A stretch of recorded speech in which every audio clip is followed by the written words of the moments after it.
నేను అడిగేది ఏంటంటే ఎక్కడుంది అది అంటున్నా, లేదని ఎక్కడుంది చెప్పు.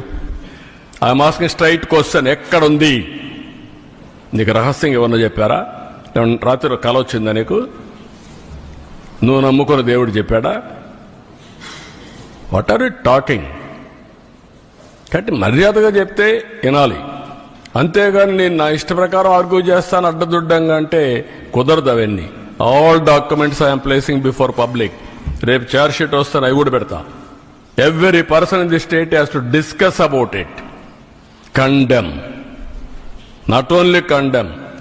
ఇలాంటి వాళ్ళు మాత్రం క్షమించరాని నేరం, మహాపాపం వీళ్ళు చేశారు. ఆ మహాపాపం చేసిన వ్యక్తుల్ని పనిష్ చేసే బాధ్యత అందరిపైన ఉంది. అదే మాధవ సేవ మనందరి బాధ్యత.